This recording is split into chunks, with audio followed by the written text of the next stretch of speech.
ಅಣ್ಣವ್ರ ಅಭಿಮಾನಿಗಳೆಲ್ಲ ನಟ ಚೇತನ್ ಒಬ್ಬ ನಿರುದ್ಯೋಗಿ ನಟ, ವಿದೇಶಿ ತಳಿ ನಟ.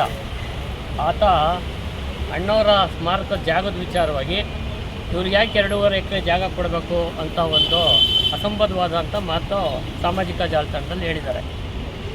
ಹೇಳಿದಾಗ ನಮ್ಮ ಎಲ್ಲ ಅಣ್ಣವರ ಅಭಿಮಾನಿಗಳಿಗೆ ಘಾಸಿಯಾಗಿದೆ, ನೋವಾಗಿದೆ. ಅಣ್ಣವ್ರಿಗೇನು ಬಿಟ್ಟಿಯಾಗಿ ಕೊಡಲಿಲ್ಲ ಯಾರು.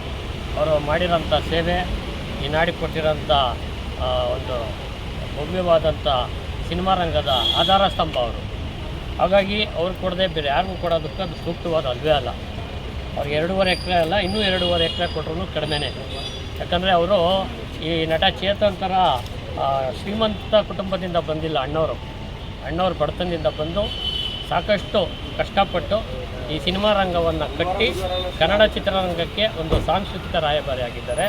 ಅಂಥವ್ರ ವಿಚಾರವಾಗಿ ಎಳುಬಿಲ್ದ ನಾಲ್ಗೆ ಇಟ್ಕೊಂಡು ಏನೇನೋ ಮಾತಾಡಿದ್ದಾರೆ. ಹಾಗಾಗಿ ಇವತ್ತು ನಾವೆಲ್ಲ ಅಣ್ಣವ್ರ ಅಭಿಮಾನಿಗಳು ಬಂದು ಆತನ ಸಾಮಾಜಿಕ ಜಾಲತಾಣವನ್ನು ಸೀಸ್ ಮಾಡಬೇಕಂತ ಒಂದು ಮನವಿ ಪತ್ರ ಕೊಡೋಕ್ಕೆ ಸ್ಟೇಷನ್ಗೆ ಬಂದಿದ್ದೀವಿ. ACP ಅವರೆಲ್ಲ ರೌಂಡ್ಸ್ ಹೋಗಿದ್ದಾರೆ, ಅದು ಬಂದಮೇಲೆ ತಗೋತೀವಿ ಅಂತ ಹೇಳಿದ್ದಾರೆ.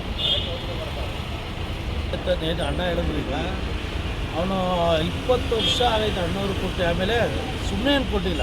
ಅಣ್ಣವರು ಬರೀ ಚಿತ್ರರಂಗಕ್ಕೆ ಮಾತ್ರ ಸೀಮಿತ ಇರೋಲ್ಲ, ನಾಡು ನುಡಿ ಭಾಷೆಗೆ ಇದೆಲ್ಲ ಹೇಳೋಕ್ಕೆ ನಮಗೆ ಬೇಜಾರಾಗುತ್ತೆ. ಅವಾಗವಾಗ ಪ್ರತಿಯೊಂದಕ್ಕೂ ದುಡ್ದವ್ರು ಅವರೇ ಗ್ರೌಂಡ್ ಕಟ್ಸ್ಕೊಟ್ಟವ್ರೆ, ಗೌರ್ಮೆಂಟ್ಗೆ ಪೊಲೀಸ್ ಸ್ಟೇಷನ್ ಕಟ್ಸ್ಕೊಟ್ಟವ್ರೆ, ಎಲ್ಲ ಹಣ ಸಹಾಯ ಮಾಡವ್ರೆ, ಚಂದ ಎತ್ತಿ ಬಾಡಿ ಕೆಲಸ ಮಾಡಿಕೊಟ್ಟಿದ್ದಾರೆ. ಅವ್ರಿಗೆ 2.5 ಎಕರೆ ಅವ್ರ ಮನೆಯವರು ಏನು ಕೇಳಿಲ್ಲ. ಸರ್ಕಾರದಿಂದ ಅವ್ರಿಗೇನು ಗೌರವ ಕೊಡಬೇಕಾಯ್ತು ಅದು ಕೊಟ್ಟವ್ರೆ.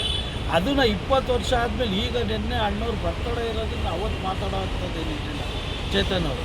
ಆಮೇಲೆ ಅವ್ರು ಮಾತಾಡುವಾಗ ಆ ಹೀರೋ ನಾನು ಹೆಂಗಿದ್ದೀನಿ, ನಾನು ಮಾತಾಡೋಕೆ ಅವ್ರ ಲೆವೆಲ್ಗೆ ಇದ್ದೀವ, ನಾವು ಹೆಂಗೆ ಮಾತಾಡ್ಬೇಕಂತ ತಿಳ್ಕೊಬೇಕಾಯ್ತು. ಅವರು ಏನೋ ಒಂದು ಬಾಯಿ ಚಪ್ಪಲಕ್ಕೆ ಮಾತಾಡಿರ್ತಾರೆ. ಈಗ ಅದಕ್ಕೆ ಪೊಲೀಸ್ ಸ್ಟೇಷನ್ ಬಂದಿದ್ದೀವಿ, ಅವ್ರ ವಿರುದ್ಧ ಕಂಪ್ಲೇಂಟ್ ಕೊಡ್ತಾಯಿದ್ದೀವಿ. ಅವ್ರು ಅದನ್ನು ಕ್ಷಮೆ ಯಾಚಿಸ್ಬೇಕು ಅಷ್ಟೇ. ನಾವು ಇನ್ನೇನು ಅಪೋಸ್ಟ್ ತೆಗಿಬೇಕು ಅಂದರೆ ಕ್ಷಮೆ ಯಾಚಿಸ್ಬೇಕು, ಅಪೋಸ್ಟ್ ತೆಗಿಬೇಕು ಅಂತ ನಾವು ಹೇಳ್ತಾ ಇದ್ದೀವಿ ಎಲ್ಲ ಅಭಿಮಾನಿಗಳು. ಡಾಕ್ಟರ್ ರಾಜ್ಕುಮಾರ್ಗೆ